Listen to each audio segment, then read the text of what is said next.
এপ্রিলের পড়ন্ত বেলা, কাঁচের জানলা দিয়ে লালচে সোনালি আলোর আভা ছড়িয়ে পড়েছে নিপার মুখে, নিপার বিছানায়। মনে হচ্ছে নিপা ঘুমের অতলে তলিয়ে পড়ে আছে। সেই সোনালি আলোর আর কোনো দরকার নেই ওর, কোনোদিন দরকার হবেও না। কিন্তু সীতেশ নামের লোকটা কোথায়? যে লোকটা এই হত্যার আসামি। গল্প পাঠে আমি শুভ্রা। জানি তোমাদের প্রথম পর্বটা শোনা হয়ে গেছে। চলো তাহলে শুরু করি দ্বিতীয় পর্ব, লেখিকা আশাপূর্ণা দেবীর লেখা হৃদয়হীন।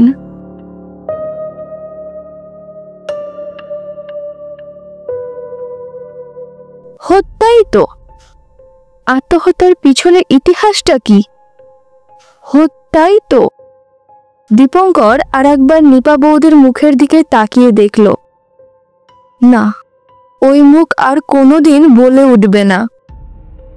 বাব্বা, দীপঙ্কর, কতদিন পরে এলে এবার?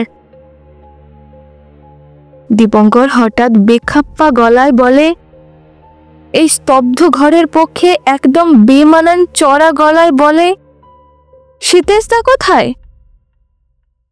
হঠাৎ মনে হলো যেন কেউ বলে উঠল, আসামিটা কোথায়? বরুণ আগে এ ঘরে ঢুকে গেছে।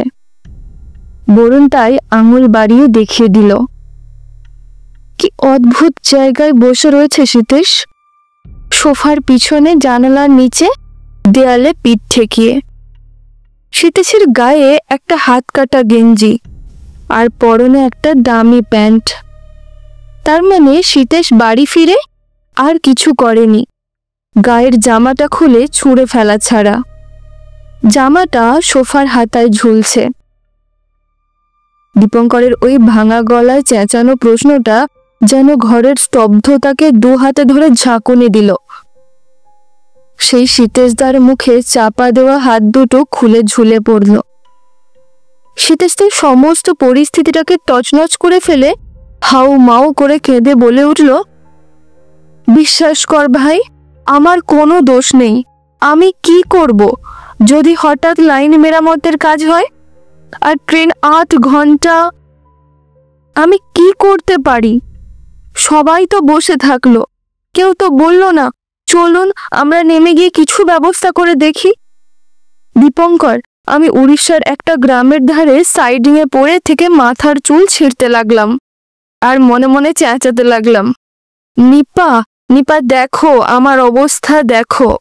নিপা, তুমি আমার মানসিক অবস্থা মনে মনে বুঝতে চেষ্টা করো। আর নিপা কি না, তোদের ওই নিপা বৌদি আমার সঙ্গে এত বড় বিশ্বাসঘাতকতা করে বসলো। খুনের আসামিকেও একটু সুযোগ দেওয়া হয়, তার কিছু বলবার আছে কিনা জানতে। আর নিপা, এই সামান্য অপরাধেও নিপা বৌদি আমার কথাটা আমায় বলতে দিল না, রায় শুনিয়ে দিল। দীপঙ্কর, মানুষকে শুধু ইচ্ছে করেই ফেল করে?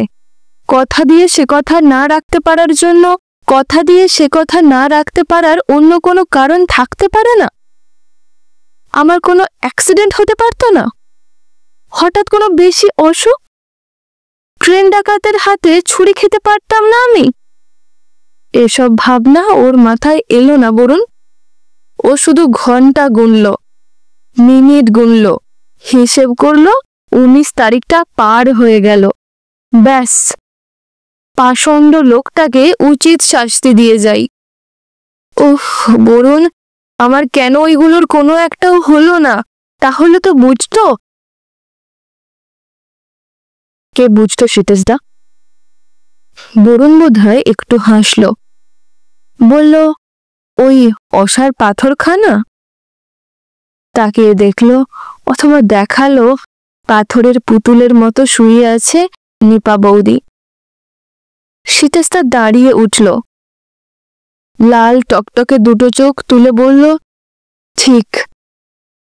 তারপর সরে এসে সোফার উপর ধপাস করে বসে পড়ল। কিন্তু 19 তারিখের রহস্যটা কি?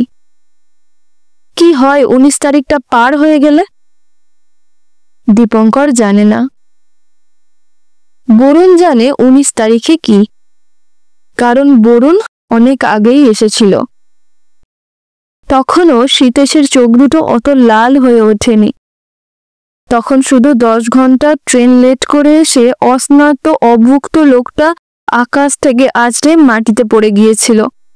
তখনও বুঝতে পারেনি নিপা মেয়েটার সমস্ত ইন্দ্রিয় জবাব দিয়েছে। ও আর কোনোদিনই কিছু দেখতে পাবে না, শুনতেও পাবে না। তাই ওই পাথরের পুতুলটাকে নাড়া দিয়ে যত পারছিল কথা বলে চলেছিল। সেই অনর্গল এলোমেলো কথার কিছু টুকরো থেকে বরুণ জানতে পেরেছে 19 তারিখে কি হয়। 19 তারিখটা নিপার জন্মদিন। সীতেশের জন্মদিনে নিপা ওদের দুবারের আত্মীয় স্বজনকে ডাকে, খাওয়ায়, মাখায়, হইচই করে জন্মদিন পালন করে। কিন্তু নিপার জন্মদিনে না, নিপার খেয়াল সেদিন কোনো ঘটাটটা নয়, কোনো বাইরের লোকও নয়, বাড়িতে কোনো ব্যাপারই নয়, শুধু তারা দুজনে। সেদিন সীতেশ অফিসে ছুটি নেয়। দুজনে মিলে ভোরবেলা গাড়ি নিয়ে বেরিয়ে যায়, যেখানে খুশি ঘোরে, যেখানে খুশি খায়, সন্ধ্যাবেলায় বাড়ি ফেরে।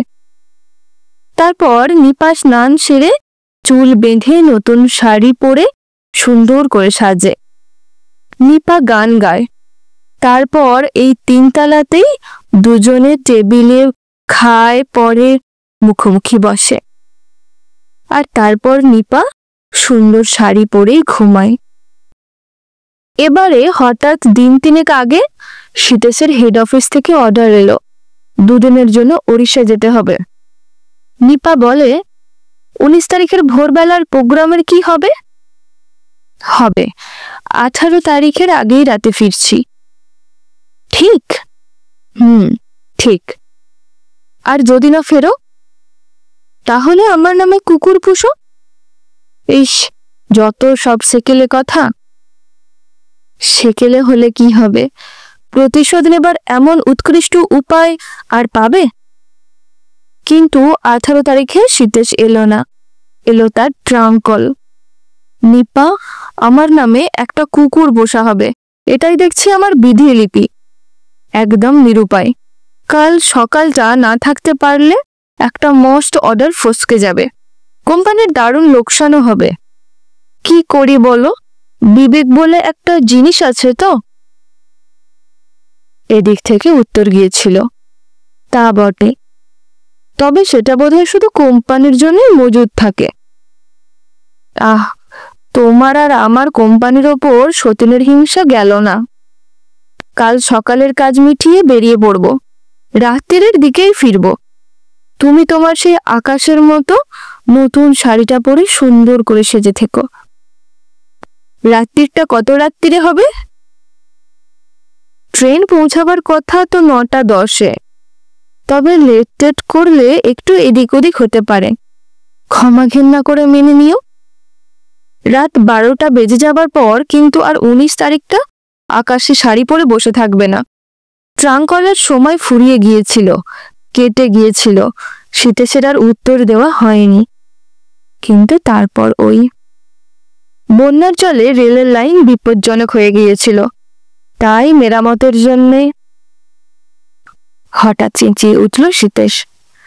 তাই বলে ও ঘড়ি দেখে দেখে হিসেব করতে বসবে, কাগজে লিখে রাখবে 19 তারিখ শেষ হয়ে গেল, আর আমার কোনো দোষ নেই, আর সেই কাগজ মুঠোয় চেপে 20 বড়ি খাবে? কেন বলতে পারিস তোরা? কেন? মেয়ে মানুষ জাতটা অভিমানী বলে? দীপঙ্কর, অভিমানী বলে সে আমাদের চাকর বানিয়ে রাখবে, মাথায় পা দিয়ে হাঁটবে, চিরকালের পোষা কুকুরের মতো যা ইচ্ছে তাই করবে? বিচার বিবেচনা কিচ্ছু করবে না? কৈফিয়তটুকু শুনতে পর্যন্ত ধৈর্যও ধরবে না? আর একটু এদিক ওদিক হয়ে গেলেই ফাঁসির হুকুম দিয়ে বসবে? কেন না, তিনি মেয়ে মানুষ, অভিমানটাই তার ধর্ম। এই তোদের নিপা বৌদি, তোরা ভাবতিস কি নরম, কি মমতাময়ী, আসলে ইস্পাত, বুঝলি, স্রেফ ইস্পাত, আর মমতা নিষ্ঠুরের রাজা। হাসতে হাসতে বুকে ছুরি বসাতে পারে। দেখ, তাকিয়ে দেখ ওই মুখটার দিকে, মমতার লেশ আছে? কঠোর কঠিন পাথর। বরুণ ওকে দুহাতে ধরে বলল, সীতেশদা চুপ করো, প্লিজ চুপ করো, জল খাও একটু। কিন্তু দীপঙ্কর সেই মুখটার দিকে তাকিয়ে দেখে। দীপঙ্করের মধ্যে একটা ভূমিকম্পের তোলপাড় ঘটে যায়। দীপঙ্কর দেখতে পায় কঠিন কঠোর মুখে শুয়ে রয়েছে ফুলকি। হ্যাঁ, ফুলকি। সেই মুখ, সেই নাক, সেই রং। বিচার করেনি, বিবেচনা করেনি, কৈফিয়তটুকু শুনবার ধার ধারেনি। বরুণ, আমি চলে যাচ্ছি। চলে যাচ্ছিস? হ্যাঁ, আমার ভীষণ শরীরটা খারাপ লাগছে, দমটা বন্ধ হয়ে আসছে। এই ধোঁয়ার জন্য? কিন্তু তোর মামার ব্যাপারটা? আচ্ছা, তাই যাচ্ছি। ছুটে যা ভাই, গাড়ি বার করাই আছে। মামাকে হাতে পায়ে ধরে যে করে হোক। ফুলকির আঁকা ভ্রু সমেত চোখ দুটো কপালে উঠে গেল। ফুলকির তার সেই কপালে হাত দিয়ে বলল, মাই গড, টিকিট দুখানা আমি ছিঁড়ে ফেলে দিয়েছি না ছবি দেখেছি, এইটা জানবার জন্য তুমি অত বড় একটা দরকারি কাজ ঠেলে চলে এসেছো? মনেও বা পড়েছে? অথচ ভাবতাম নিপা বৌদির ওপর তোমার বড় ভালোবাসা। সত্যি বলতে তোমার ওই নিপা বৌদির ওপর ভালোবাসার বহর দেখে হিংসেই হতো আমার। দেখালে বটে। ছি, মানুষটা ডেড বডি পড়ে রয়েছে আর তুমি এসেছো প্রেমিকার তল্লাশ করতে। সে সিনেমা গেল কিনা? যাব না কেন? তুমি এলে না বলে হাত পা ছুঁড়ে কাঁদবো নাকি? বাঁদর নাকি? দেখলুম টাইম ওভার। তোমার পাত্তা নেই। এদিকে গেটের ধারে নবেন্দুটা টিকিটের জন্যে না আমার জন্যে কে জানে ঘুরঘুর করছে। একটা টিকিট ওর হাতে ধরিয়ে দিয়ে বললুম, এই একটু দেখ দীপঙ্করদা আসে কিনা, আর না এলে তুই ঢুকে পড়িস। দীপঙ্কর আসতে বলল, এলাম না বলে তোমার কোনো দুশ্চিন্তা হলো না? কেন? কোন দুঃখে? দুশ্চিন্তা তো সস্তা নাকি? ভাবলুম তুমি সেই দিনের শোধ নিতে একটা প্যাঁচ দিলে। যাও, গাড়িতে হর্ন দিচ্ছে। যাই বলো বাপু, তুমি একদম হৃদয়হীন। তোমার নিপা বৌদির ডেড বডি পড়ে আর তুমি ওদেরই গাড়িতে চড়ে, ভাবা যায় না। নিঃশব্দে বেরিয়ে আসে দীপঙ্কর। ও কি বলে উঠতে পারল, ফুলকি, আমি হঠাৎ নিপা বৌদির বদলে তোমাকে দেখতে পেলাম, একদম তুমি। তাই আমি না, পুরুষ মানুষ অত সহজে তার কথা বলতে পারে না, বলতে পায় না। তাই বেশিরভাগ সময় হৃদয়হীনের তালিকায় নাম ওঠে তার।